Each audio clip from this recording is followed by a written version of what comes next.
வணக்கம். இன்றைக்கு நாங்கள் களி கிண்ட போகிறோம் உளுத்தம் மாவில். அதுக்கு நான் இப்படி ஒரு அகண்ட தாச்சி எடுத்து வச்சுருக்கிறேன். அதுக்கு நான் அரிசி மாவும் சேர்க்கிறேன். அரிசி மா 150 கிராம். இது நான் அரிசி ஊற வச்சு அரைச்சி எடுத்து வச்சுருக்கிறேன். இதை நான் முதல் போடுறேன் அரிசி மாவை. 50 கிராம் உளுத்தம்மா,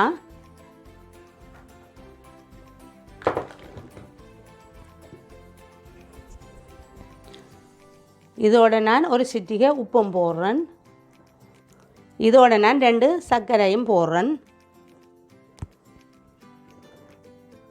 இனி நான் இந்த மாவை கரைச்சி எடுக்க வேணும். கட்டி பத்தாமல் ஒரு தேங்காய் உடைச்சி திருவி முதலாம்பால் எடுத்து தனியாக வச்சுருக்கிறேன். இது 2-3 பால் இந்த மாவுக்குள்ளே விட்டு கரைப்போம்.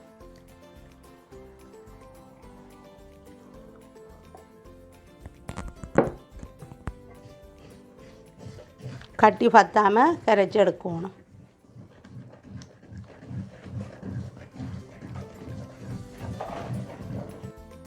இதுக்கு நான் இன்னும் கொஞ்சம் பால் விட போகிறேன், காணாது.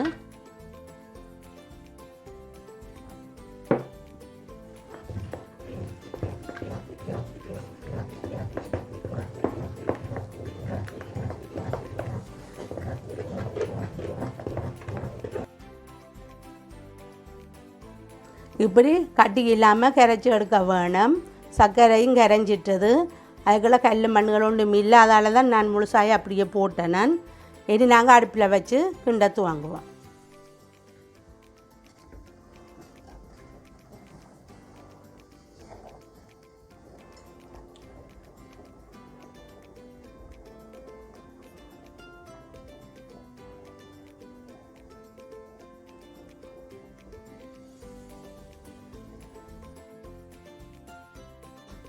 கைவிடாமல் கிளறிக்கொண்டே இருக்க வேணும். அப்படி விட்டால் அடியில் எரிஞ்சிடும்.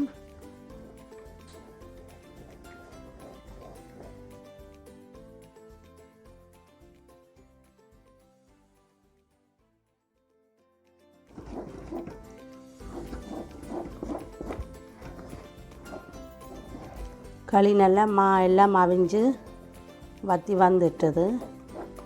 இன்னும் கொஞ்சம் நேரம் கிளறிட்டு ரக்கலாம்.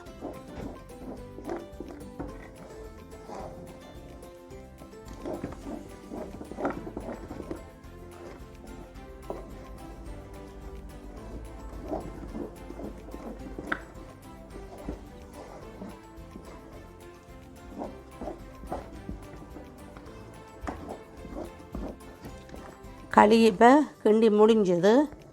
இனி நான் பிளேட்டுக்கு மாற்ற போகிறேன்.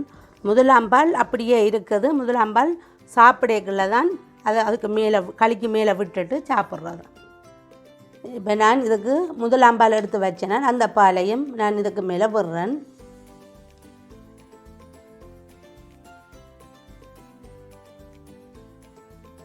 களி கெரியன்னு செய்கிற சாப்பாடு 10 நிமிஷத்தில் செய்திடலாம். இந்த சேனலை சப்ஸ்கிரைப் பண்ணுங்க. வீடியோ பார்த்ததுக்கு நன்றி.